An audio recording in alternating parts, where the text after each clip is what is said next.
Hello everyone, welcome to my mini blog. आज थिला आमर बुधेई ओषार शेष पाड़ी, तो से आज जो बहुत जल्दी जल्दी कम सरी ये पिठापाई मु बैटर प्रस्तुत कर देती। आ माँ ये आम नड़िया करुले जेहेतु पिठा हबार था। मुझे अलता लगे भूल जाइए तो से अलता लगाऊँ।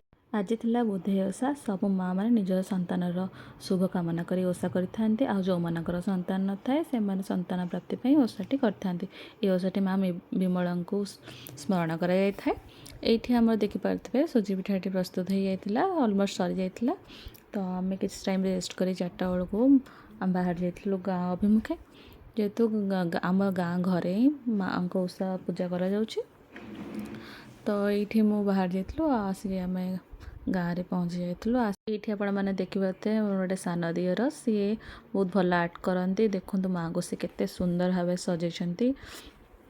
झोटी भी बहुत सुंदर पकड़े, बहुत सुंदर देखा माँ मैंने आपठ आखि फेरे नहीं पारे एत सुंदर देखा माँ आपण मैंने देखिपे।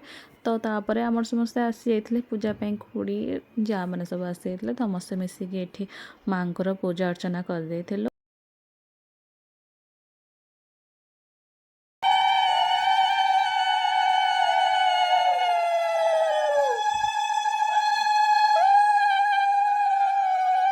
पूजा आमर सर जाता, तो समस्ते भोग पाइबा निज निज घर को बाहर जाते। आम भी भोग खाई घर को बाहर जाइलु। खुड़ी किसी फ्रेश झुडुंग और क्षीर देते, ताको नहीं आम भी बाहर थिलु। आशा करूँ आपको वीडियो बहुत भल लगी। भल लगे तो गोटे लाइक करेंगे, शेयर करेंगे, कमेंट करेंगे। बाय।